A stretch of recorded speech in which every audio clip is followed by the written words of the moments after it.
Nodal analysis का practice question चल रहा है, उसी की बात चल रहा है अभी। मैं अपने तरफ से हर एक वैरायटी, हर एक पॉसिबिलिटी का क्वेश्चन ले रहा हूँ मैं।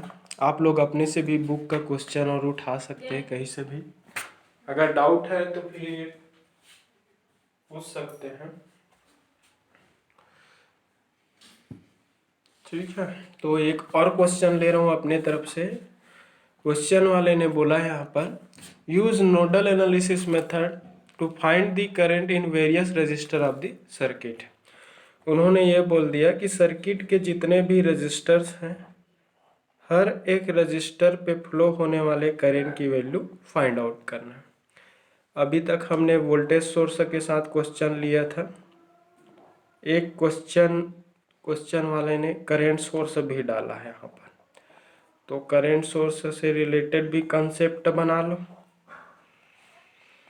मैं जितना ज़्यादा हो सके प्रैक्टिस कराऊंगा, और क्या है, प्रैक्टिस कराओगे, हर एक स्टेप को बताते जाओगे तो बहुत लंबा टाइम लगता है। अगर आपका कंसेप्ट क्लियर हो गया होगा तो मेरे वीडियो से आप लोग क्वेश्चन उतारा करो, अपने से बनाया करो। कहीं पर डाउट हो जा रहा है तो फिर आप वीडियो फिर से प्ले करके देखा करो, लेकिन कोशिश करो फर्स्ट टाइम पूरा वीडियो देख लो, क्योंकि हर एक वीडियो में कहीं कहीं पर एक नया कंसेप्ट बता भी देता हूँ मैं, कुछ नया रूल बता देता हूँ। तो देख लो, अभी समय है, एग्ज़ाम भी बहुत बचा है समय, उसके लिए प्रैक्टिस परफेक्शन लाता है।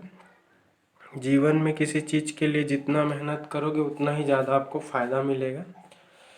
तो फिर मेहनत के लिए जी नहीं चुराना चाहिए।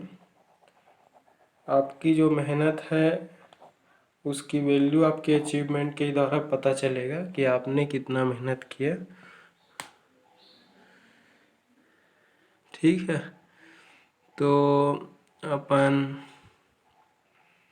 ये रजिस्टर ले लेते हैं, इसकी वैल्यू 10 ओम का है, ये 10 ओम का है।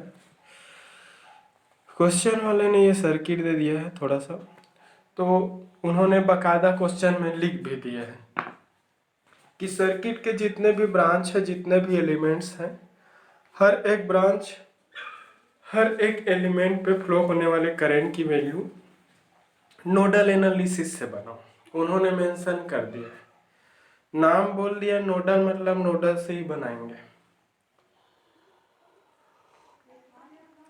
तो नोडल एनालिसिस का फर्स्ट स्टेप तो ये बोलता है कि सर्किट में जितने भी जंक्शंस है, नोड है, हर एक जंक्शन, हर एक नोड को मार्किंग कर लो, ठीक है। तो चलो मार्किंग कर लेते हैं, यहाँ से शुरू करते हैं। ये एक ब्रांच है, ये दो ब्रांच है, ये इस पॉइंट पर तीसरा ब्रांच है, और ये चौथा ब्रांच है। मतलब इसको नोड नंबर 1 तो मानना ही पड़ेगा, this will V node number 1। दो से अधिक अगर ब्रांचेस जुड़ा, मान लो क्या है, नोड कहलाएगा। वैसे यहाँ पर देख लो, ये नोड नंबर 1, 2 और ये 3, तो इसको भी एक नोड ले लेते हैं। चलो इसको नोड नंबर 2 मान लेते हैं। अब यहाँ पर देखो, ये ब्रांच नंबर 1, ये सेकेंड ब्रांच, ये थर्ड ब्रांच और ये फोर्थ ब्रांच, तो इसको दे देते हैं अपने तरफ से नोड नंबर 3।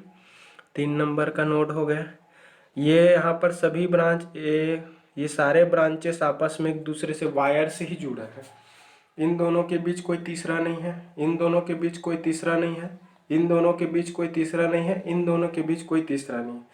कहने का मतलब सभी ब्रांचेस का सेकेंड जो टर्मिनल आपस में जुड़ा है, तो सारे को मैं एक कॉमन ब्रांच की, कॉमन नोड की, कॉमन टर्मिनल एजम्पशन कर लेता हूँ कि suppose this is common node, और इस कॉमन नोड को दे देता हूँ फोर्थ नंबर का नोड। नोड को मार्किंग कर लिया। उसके बाद उन्होंने ये बोला है कि कोई भी एक नोड को हम क्या करते हैं, रेफरेंस। तो जनरली कॉमन जो नोड रहता है, उस कॉमन नोड को ही हम रेफरेंस नोड की तरह ट्रीट करते हैं, और उस रेफरेंस नोड को हम क्या करते हैं, ग्राउंडेड कर देते हैं। ग्राउंडेड करने से उस रेफरेंस की वोल्टेज क्या वैल्यू हो जाता है, 0 वोल्ट हो जाता है। तो हमने इसको ग्राउंडेड कर लिया, या इस पर्टिकुलर नोड की वोल्टेज को हमने क्या ले लिया, 0 वोल्ट मान लिया, ठीक है। अब नोड मार्किंग करने के बाद जितने भी नोड्स हैं, जहाँ जहाँ का वोल्टेज हमें पता नहीं, हर एक नोड के वोल्टेज को हम अजम्पशन कर लेते हैं। यहाँ का वोल्टेज पता नहीं है, दिख रहा है क्या कहीं से? कुछ वोल्टेज नहीं दिख रहा है। तो सपोज यहाँ की वोल्टेज मैं V1 मान लेता हूँ, इस पॉइंट की वोल्टेज को मैं V2 मान लेता हूँ, इस पॉइंट की वोल्टेज को सपोज क्या ले लिया मैं? V3 ले लिया। तो वो सारे नोड्स, उन सारे नोड्स जहाँ का वोल्टेज हमें पता नहीं था, वे सारे नोड्स की वोल्टेज वैल्यू को हमने अपने तरफ से क्या ले लिया? अजम्पशन कर लिया V1, V2 and E3। Clear हुआ? फिर अगला स्टेप ये बोलता है कि हर एक ब्रांच में फ्लो होने वाले करेंट को डायरेक्शन के साथ क्या कर डालो? अजम्पशन कर डालो। ठीक है, को डायरेक्शन के साथ अजम्पशन करना है। ठीक है, तो सपोज ये वाले करंट को मैं अपने तरफ से क्या ले लेता हूँ? मैं ये वाले को I1 ले लेता हूँ।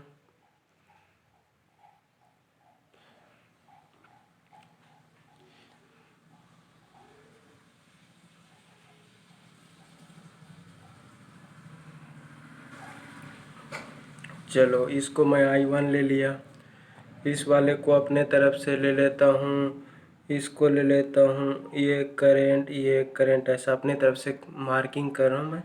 ये वाले को I2 ले लेता हूँ, इस 2 ओम में फ्लो होने वाले करंट को मैं अपने तरफ से ले लिया, I4 ले लिया।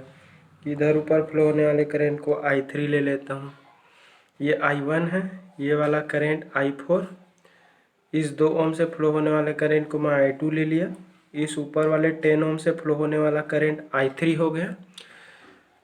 फिर यहाँ पर एक करंट मान लेता हूँ इस 5 ओम पर I5, यहाँ पे फ्लो होने वाले करंट ये I2 इधर से आ रहा है, इधर I5 मान लेता हूँ। ये वाले करंट को अपने तरफ से I6 मान लेता हूँ, ये वाले करंट को अपने तरफ से I7 मान लेता हूँ, और ये वाले करंट को अपने तरफ से क्या मान लेता हूँ? I8 मान लेता हूँ। मैंने हर एक ब्रांच पर ब्रांच करंट को मार्किंग कर दिया। ठीक है, ध्यान ये कोशिश ये करना कि अगर कोई सर्किट में करंट सोर्स दिया है तो करंट सोर्स के करंट का जो डायरेक्शन है उसी करंट को आप रेफरेंस मानेंगे। तो इस वाले ब्रांच में फ्लो होने वाला जो करंट है वो डाउनवर्ड डायरेक्शन में फ्लो हो रहा है, तो ये फ्लोइंग जो करंट है वो डाउनवर्ड डायरेक्शन है। इस कारण आपका एजम्पशन डायरेक्शन भी डाउनवर्ड ही रखना, ताकि दोनों का पोलैरिटी सेम होने से उसको आप पॉजिटिव लो। ठीक है, तो I8 जो करंट है वो 2 एम्पियर में फ्लो हो रहा है, जो कि करंट सोर्स के कारण है। तो ऑलवेज आप यहाँ पर जो डायरेक्शन लेंगे उसको करंट के ही डायरेक्शन में लेंगे। तो अगर करंट सोर्स दिया है तो करंट का फ्लोइंग डायरेक्शन करंट सोर्स के डायरेक्शन में ही लेंगे। वैसे यहाँ पर 28 एम्पियर का एक करंट सोर्स दिया है, तो इस करंट सोर्स का डायरेक्शन है वो अपवर्ड डायरेक्शन है। तो आप कोशिश करिए कि यहाँ पर जो करंट लोगे उसको उसी डायरेक्शन में ही लेना जिस डायरेक्शन में करंट सोर्स से करंट का फ्लो हो रहा है, ताकि आप उसको पॉजिटिव करंट लो सको। इस कारण मैंने यहाँ से करंट को ऊपर जाते हुए शो किया है अपवर्ड, क्योंकि इसमें 28 एम्पियर का करंट है वो अपवर्ड जा रहा है। इस कारण इसी करंट की वैल्यू को मैं I1 अपवर्ड ही माना हूँ। यहाँ पर 2 एम्पियर का करंट की बात करोगे तो 2 एम्पियर का करंट है वो डाउनवर्ड जा रहा है। इस कारण इस 2 एम्पियर के करंट में फ्लो होने वाले करंट को मैं अपने तरफ से मार्किंग किया हूँ, तो उसको डाउनवर्ड ही माना हूँ, ताकि दोनों की पोलैरिटी सेम होने के कारण हम उसको पॉजिटिव ले सकें। क्लियर हुआ? अब इतना करंट की डायरेक्शन अजम्पशन करने के बाद बचा यह चीज है कि वो क्वेश्चन वाला ये बोलता है कि सर्किट में जितने भी नोड हैं, रिफरेंस, कॉमन या फिर जीरो पोटेंशियल वाले नोड, इस वाले नोड को छोड़ करके जितने भी नोड हैं हर एक नोड के लिए एक एक KCL लगा लो। तो चलो हम KCL लगाते हैं। फर्स्ट नंबर के नोड पर KCL लगाएंगे।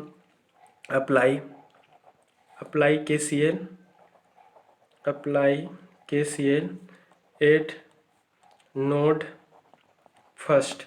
नोड नंबर फर्स्ट पर KCL लगाएंगे। तो नोड नंबर फर्स्ट को एक बार देखो, I1 करेंट है वो नोड की ओर आ रहा है, बाकी नोड से I2 जा रहा है, इधर I4 भी दूर जा रहा है, और इधर से होते हुए I3 भी दूर जा रहा है। तो नोड पर आने वाला जो करंट है वो I1 जो है वो हमेशा नोड से दूर जाने वाले करंट के सम का इक्वल होगा। तो I2 plus I3 plus I4। तो incoming current at any junction is always equals to outgoing current from the junction. तो I1 जो है वो I2, I3 और I4 करंट के समेशन का क्या होगा, इक्वल होगा। ठीक है, तो इसको सॉल्व करेंगे। I1 करंट देखते हैं। अब जितने भी करंट है सबको वोल्टेज के फॉर्म में कन्वर्ट कर डालो। I1 जो करंट है वो डायरेक्टली दिख रहा है 28 एम्पियर का है, और ये 28 एम्पियर का जो करंट है और ये I1 जो करंट है दोनों का डायरेक्शन सेम है।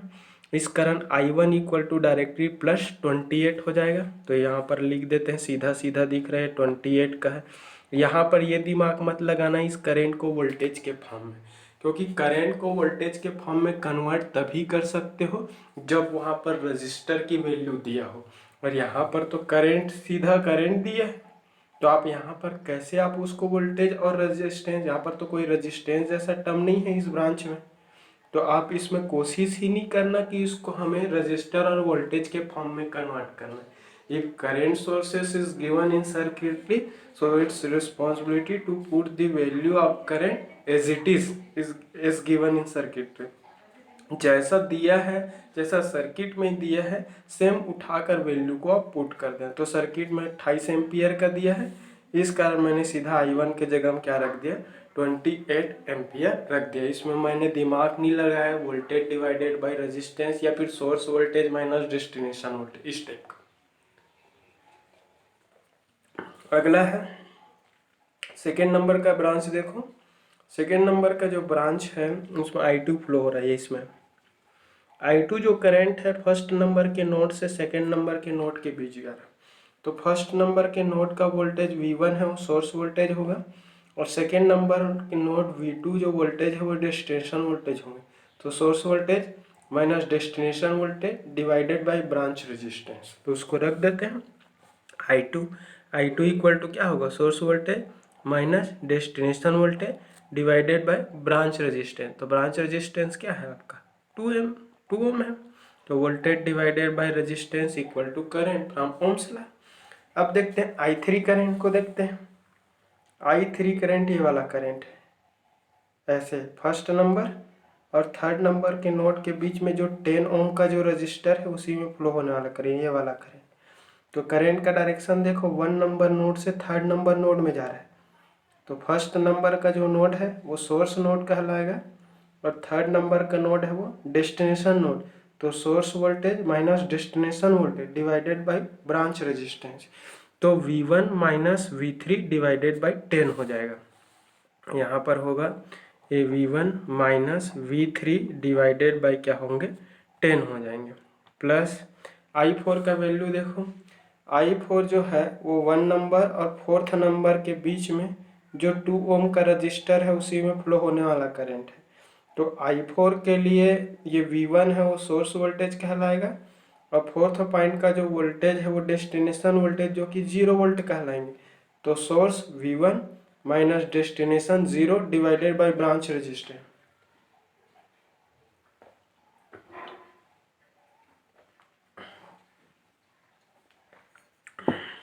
ठीक है, तो सोर्स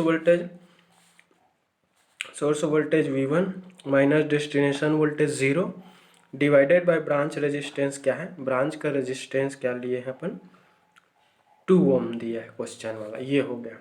अब इसको वोल्टेज के फॉर्म में कन्वर्ट हो गया। अब इसको सॉल्व कर लेते हैं। 28 equal to V1/2 minus V2/2 plus V1/10 minus V3/10 equal to V1/2। सबको अलग अलग, इक्वल टू नहीं है सॉरी, ये प्लस है, इक्वल टू इधर। अब V1 V2 सबको सॉल्व कर लेते हैं जो जो हो रहा है। V1 को एक तरफ ले आओ, ये V1/2 और है क्या, एक ठो और V1/2 है, और है क्या, एक V1/10 है।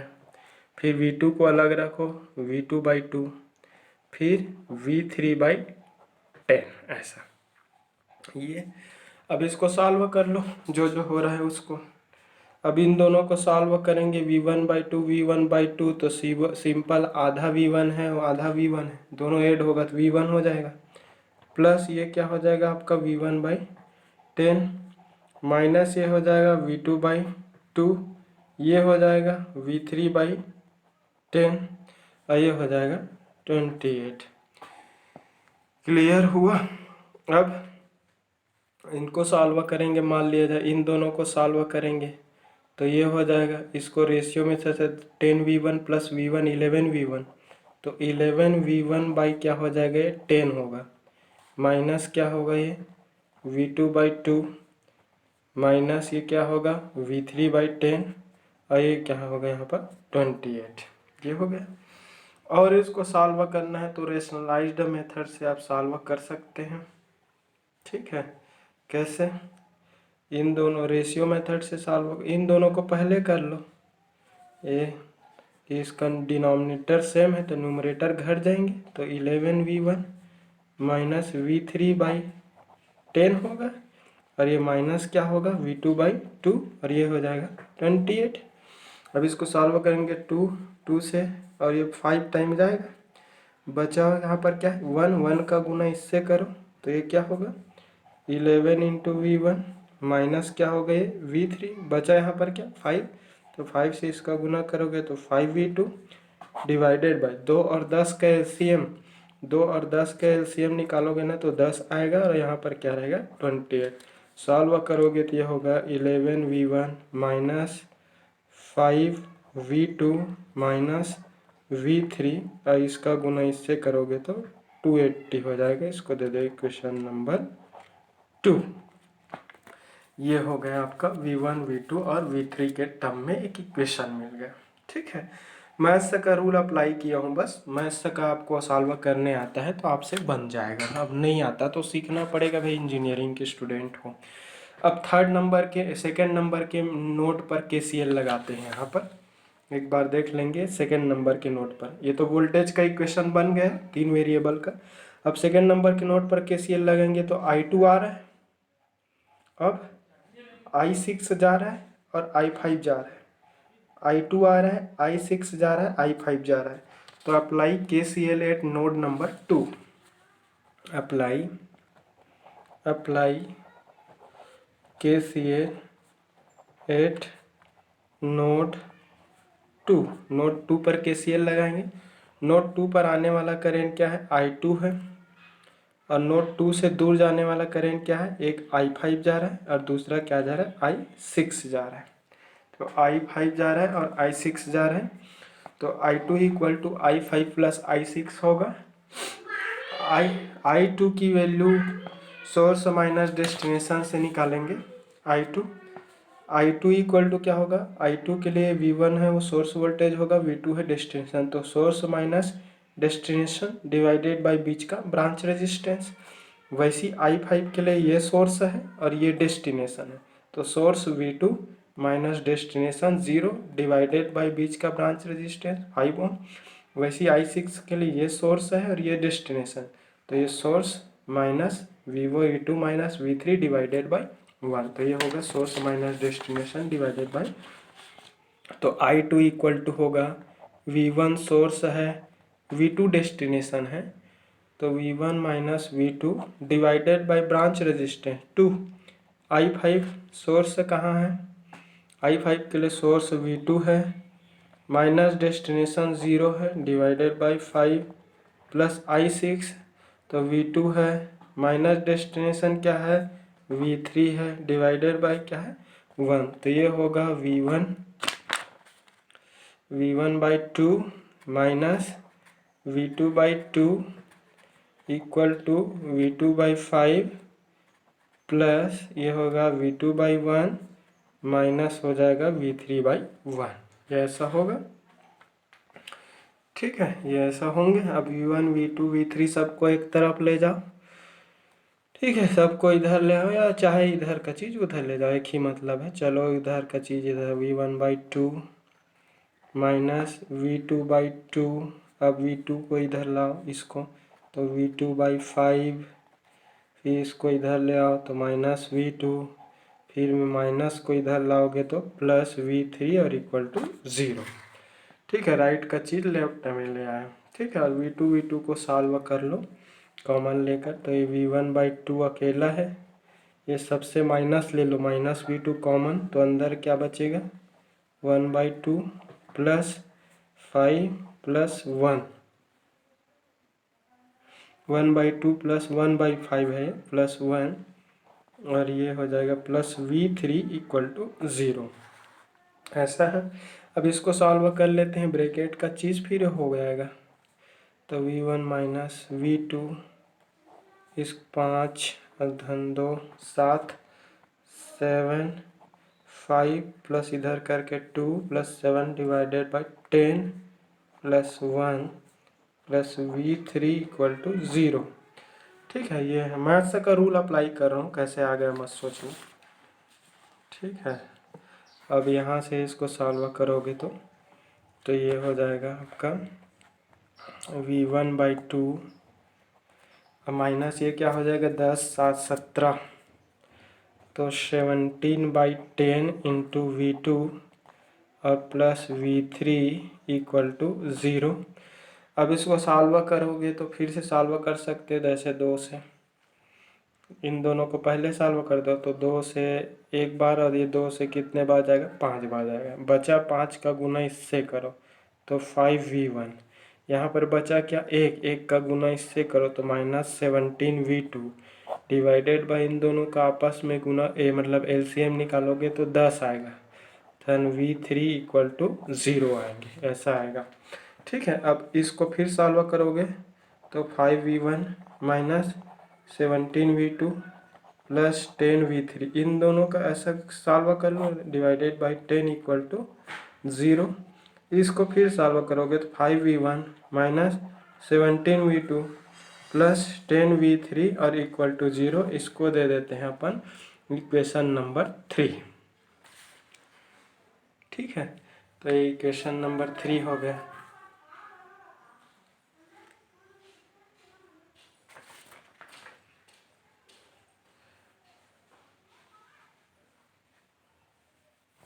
ठीक है, अब अपन सेकेंड इक्वेशन सेकेंड नंबर के नोट के लिए मिल गया। अब सिमिलरली एक नोड और बचा, उसके लिए देखते हैं, ये वाले नोड के लिए अपन को नोडल एनालिसिस जब भी करेंगे, नोडल की बातें आएगा तो जंक्शन में आएगा, नोड में आएगा, और नोड में KCL लगता है। रिफरेंस नोड को छोड़कर हर एक नोड को कवर करना है। एक लास्ट नोड ये बचा है, नोड नंबर 3। नोड नंबर 3 पे इनकमिंग करंट देख लेते हैं। ये ऊपर से I3 आ रहा है ऐसा, और यहाँ से I6 आ रहा है, तो I3 और I6 से इनकमिंग है।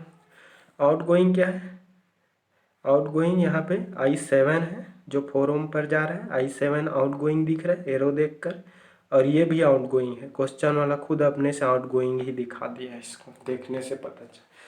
तो I8, तो I7 और I8 आउटगोइंग है, और I3 और I6 है वो इनकमिंग है। फिर एंड KCL लगाओ यहाँ पर,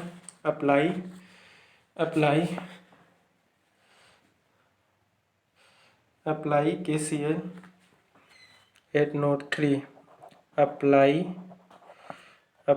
KCL एट नोड 3। नोड 3 पर KCL लगाते हैं, तो नोड 3 पर आने वाला करंट I6 है, और नहीं सॉरी आउटगोइंग करंट है, एक आउटगोइंग करंट है वो क्या है, ठीक I6 इनकमिंग है और I3 इनकमिंग है, I7 आउटगोइंग और I8 भी आउटगोइंग है। ठीक है, I6 और I3 इनकमिंग, तो इनकमिंग करंट का सम हमेशा आउटगोइंग करंट के सम का क्या होगा, इक्वल, तो I6 plus I3 equal to I7 plus I8। अब जितने भी करंट है उसको या तो करंट के वैल्यू के फॉर्म में रखो, या फिर अगर नहीं है तो फिर उसको वोल्टेज के फॉर्म में रिप्लेस कर दो। तो I6 देखते हैं कहाँ से कहाँ के बीच का करंट है। I6 जो है वो इस 1 ओम के रजिस्टर पर नोड नंबर 2 से नोड नंबर 3 के बीच फ्लो होने वाला करंट है, इस पर तो V2 सोर्स है, V3 डेस्टिनेशन है, डिवाइडेड बाय ब्रांच का रेजिस्टेंस क्या है 1, तो V2 minus V3 divided by 1 होगा। I7 क्या हो जाएंगे, I7 V3 वाले नोड से ग्राउंड में जा रहा है, तो V3 सोर्स है, ये ग्राउंड है, डेस्टिनेशन है, तो V3 माइनस 0 डिवाइडेड बाई 4 होंगे। वैसे यहाँ पर I3 देखो, I3 नोड नंबर 1 से कहाँ जा रहा है, नोड नंबर 3, तो V1 minus V3 divided by क्या हो जाएगा 10 हो जाएंगे, 10 ओम पर जा रहा है। और I8 तो दिख रहा है सीधा सीधा 2 एम्पियर का, क्वेश्चन वाला खुद दिया है, तो रख डालो।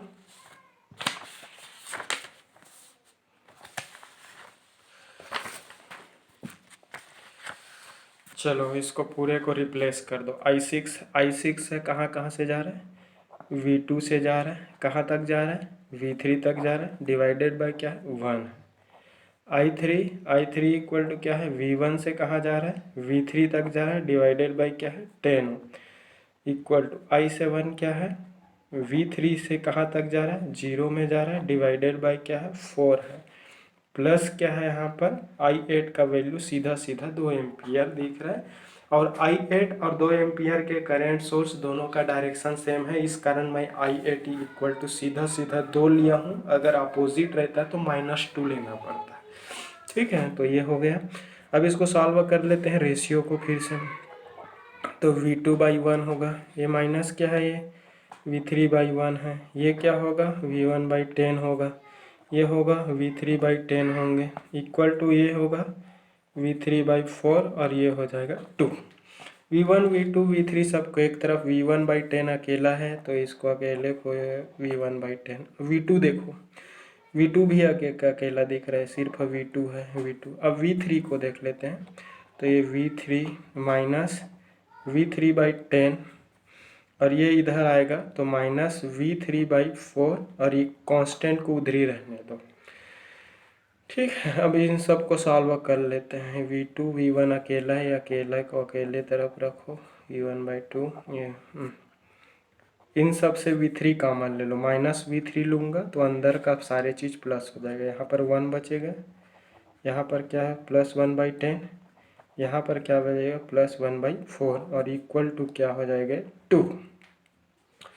इसको सॉल्व करोगे तो V1/10 ये प्लस V2 माइनस V3, इन दोनों को सॉल्व करोगे तो ये हो जाएगा 10 + 1 11, 11/10 + 1/4।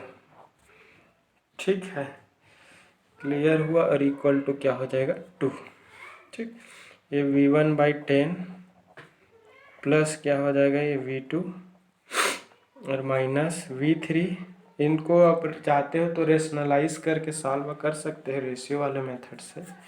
ठीक है, रेशियो वाले मेथड से सॉल्व करेंगे तो क्या आ जाएगा, पर 2 और ये 5 टाइम्स कटेगा, 2 बचा उसका गुना इससे तो 22 हो जाएगा, इसका गुना इससे तो आपका 5 हो जाएगा, डिवाइडेड बाय इन दोनों का गुना 10 और 4 का, तो 10 और 4 का क्या हो जाएगा। ठीक है, तो ये 20 आएगा, एलसीएम दोनों का एलसीएम 20 और इक्वल टू क्या हो जाएगा 2। एलसीएम मेथड से बनाया हूँ मैं। फिर इसको इन दोनों को सॉल्व कर लो ऐसे ऐसे ऐसे करके, तो ये हो जाएगा V1 + 10 V2 divided by 10 minus V3, इसका क्या हो जाएगा 27/20 हो जाएगा, 27 बटे आपका 20 हो जाएंगे और इक्वल टू क्या हो जाएगा 2 हो जाएगा।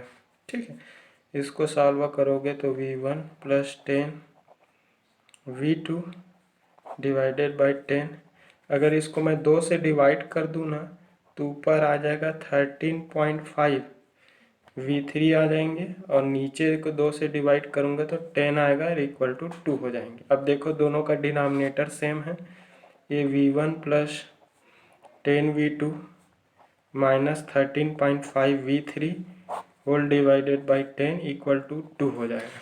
फिर से इसको सॉल्व करूँगा तो V1 + 10 V2 minus 13.5 V3 equal to 20 हो जाएगा। इसको दे देते हैं इक्वेशन नंबर 4।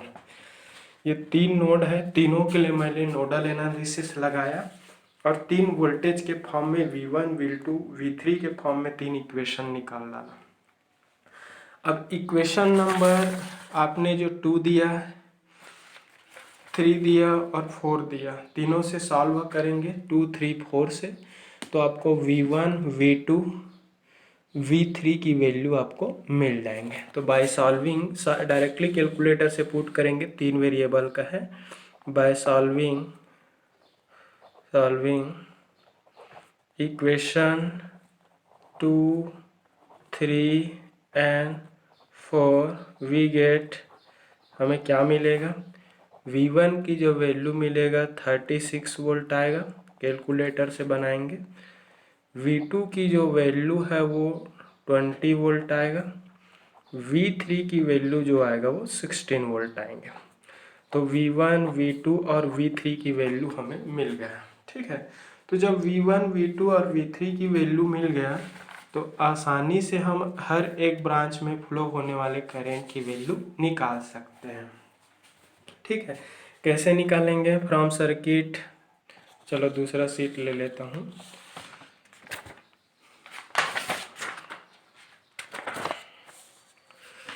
चलो सर, क्वेश्चन वाले ने पूछा है हर एक ब्रांच पे फ्लो होने वाले करंट। I1 तो सीधा सीधा 28 एम्पियर दिख रहा है, निकालने की ज़रूरत नहीं है। I2 निकालेंगे तो सोर्स माइनस डेस्टिनेशन, मतलब V1 minus V2 divided by 2। अब V1 निकल गया है, V2 निकल गया है, डिवाइडेड बाई 2 करूँगा तो मुझे I2 मिल जाएगा। ठीक है, तो ये V1 minus V2 divided by 2 ऐसा। ठीक है, तो उसी से बनेगा। तो ये है,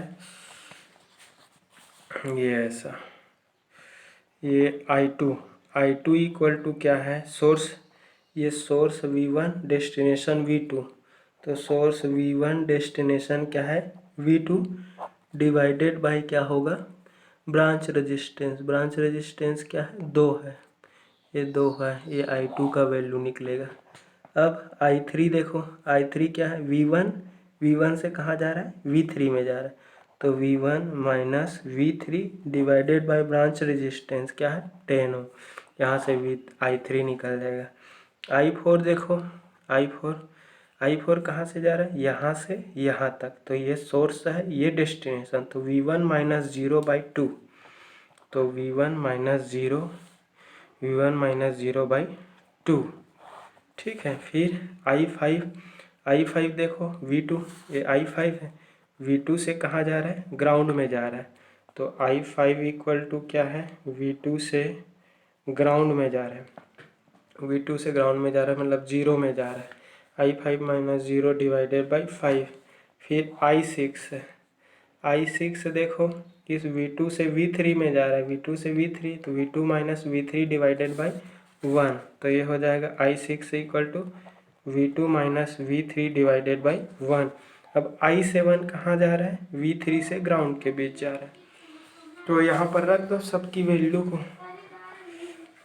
ठीक है, I7 कहाँ जा रहा है, V3 से ग्राउंड के बीच जा रहा है, ये डिवाइडेड बाई, यहाँ पर I7 डिवाइडेड बाई क्या है 4। अब V3 रख दो यहाँ पर, V3 माइनस 0, V3 माइनस 0। ठीक है, तो चलो I2 की V1 minus V2, I2 equal to V1 minus V2 divided by 2, मतलब 36 माइनस 20 डिवाइडेड बाई 2, मतलब ये कितना होगा आपका 16/2, मतलब 8 एम्पियर। ठीक है, तो I2 8 एम्पियर निकल गया।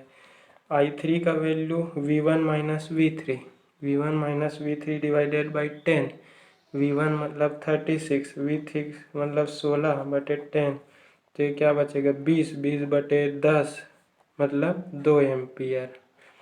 अब I4 V1 minus 0, V1 minus 0 divided by 2, मतलब ये हो जाएगा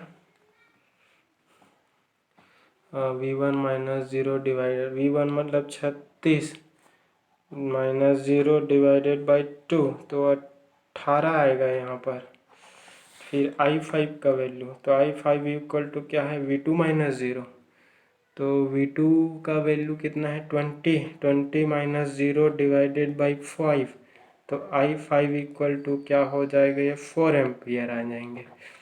ठीक है, अब I6 है, I6 इक्वल टू क्या हो, V2 माइनस V3। तो V2 का वैल्यू कितना है 20, V3 का वैल्यू कितना है 16 डिवाइडेड बाई 1, तो 4/1। तो I6 इक्वल टू क्या हो जाएगा, 4 एम्पियर हो जाएंगे। ठीक है, तो ये I6 का वैल्यू। I7 का क्या है, V3/4। V3/4 मतलब 16 माइनस 0/4, तो ये हो जाएगा 16/4 और ये हो जाएगा 4 एम्पियर। ठीक है, तो ये हर एक ब्रांच पर फ्लो होने वाला करंट है, और 2 ब्रांच के करंट तो क्वेश्चन वाला खुद अपने से दिया है। यहाँ पर ये I7 और I2 का है, फार्मूला वही लगा है, source minus destination divided by branch resistance, वही फार्मूला लगा है। ये I7 I2 हो गया, ये I3 और I4 का वैल्यू हो गया, source minus destination divided by branch resistance वाला फार्मूला है। तो V1 V2 अननोन है, फिर ये हो गया I5 और I6 का वैल्यू, बनाना वही है। अब पेन कॉपी में विदाउट कैलकुलेटर कैलकुलेशन करोगे तो फिर, और एक एक चीज़ को समझाओगे तो लेंदी तो होता ही है। तो ये रहा मेरे अपने ओर से एक और प्रैक्टिस क्वेश्चन। समझ में आया तो लाइक करो, शेयर करो। Thank you.